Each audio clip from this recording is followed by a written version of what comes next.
Di sini saya akan menjelaskan biaya sistem pengendalian atau control system cost. Biaya sistem pengendalian ini dibagi menjadi dua, yaitu biaya langsung dan biaya tidak langsung. Biaya langsung mencakup seluruh biaya out pocket, biaya moneter yang dibutuhkan untuk mendesain dan mengimplementasikan SPM, seperti biaya pembayaran bonus tunai atau biaya pemeliharaan staf audit internal.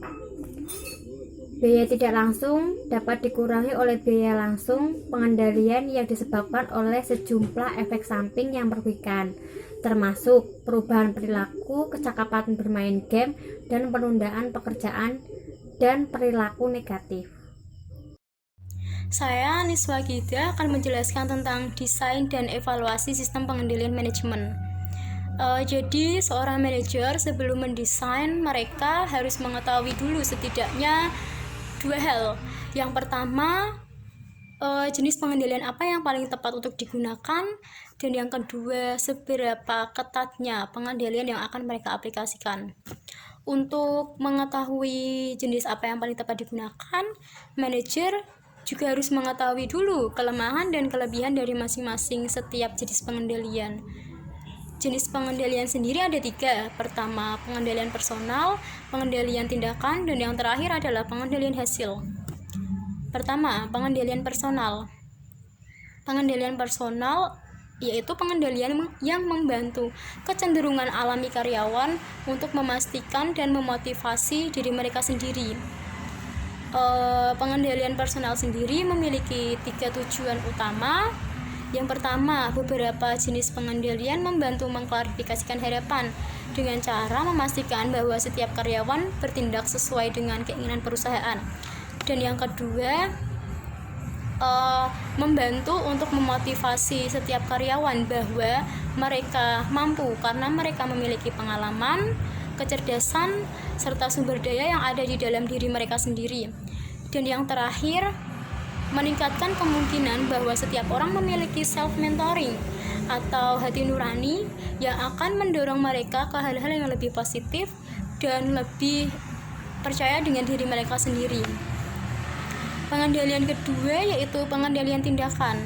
Pengendalian tindakan sendiri adalah bentuk paling langsung dari pengendalian manajemen, dikarenakan di dalamnya meliputi pengambilan langkah-langkah tertentu untuk memastikan karyawan bertindak sesuai dengan keinginan perusahaan, seperti contoh pemasangan sandi pada komputer. Dan pengendalian tindakan ini memiliki beberapa kelemahan. Di antaranya, 1. Adanya pembatasan mungkin akan mengakibatkan perubahan perilaku. Kedua, sebagian pengendalian dapat mematahkan kreativitas, inovasi, serta adaptasi karena karyawan akan cenderung bersikap pasif dan hanya mengembangkan kemampuannya sesuai dengan prosedur yang ada. Dan yang ketiga, akuntabilitas tindakan khususnya mungkin dapat menyebabkan kecerobohan, seperti contoh pemasangan password yang berbeda-beda di dalam setiap komputer.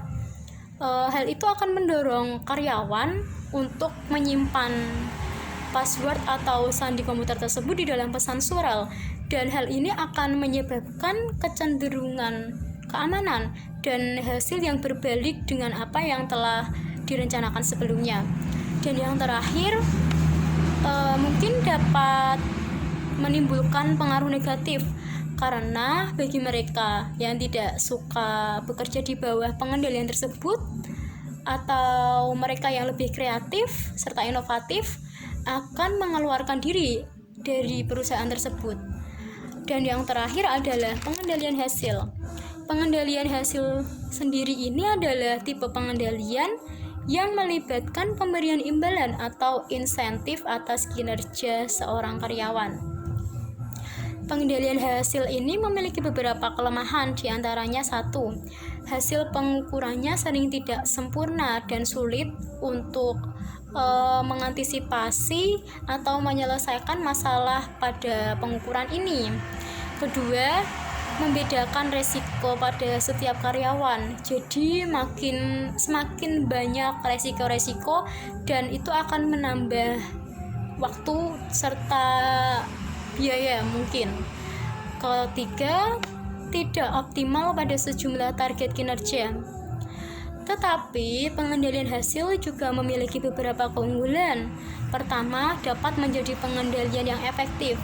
Kedua, dapat mempengaruhi perilaku karyawan pada saat mereka memperoleh otonomi yang signifikan. Dan yang terakhir, biayanya relatif murah. Perkenalkan, nama saya Faza Puspitaningrum. Di sini saya akan menjelaskan tentang pemilihan ketatnya pengendalian. Pemilihan ketatnya pengendalian sangat penting dilakukan oleh suatu perusahaan untuk mencapai suatu tujuan. Oleh karena itu, hal yang harus diperhatikan dalam pemilihan ketat pengendalian diantaranya, yang pertama, mengidentifikasi manfaat potensial dari masing-masing jenis pengendalian. Yang kedua, banyaknya biaya yang digunakan. Dan yang ketiga, efek samping yang mungkin merugikan dari masing-masing jenis pengendalian. Ketatnya pengendalian merupakan hal yang paling menguntungkan bagi keberhasilan perusahaan. Adapun faktor-faktor keberhasilan ini bergantung pada jenis usahanya atau bergantung pada jenis usaha yang dilakukan oleh perusahaan tersebut. Kemudian, apakah mungkin terdapat efek samping yang merugikan bagi perusahaan? Jawabannya, mungkin saja efek samping yang merugikan itu timbul. Efek samping yang merugikan itu akan muncul jika pengendalian dilakukan secara ketat.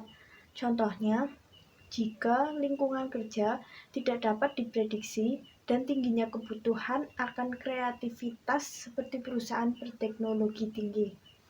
Selanjutnya adalah mempertahankan pengendalian yang baik.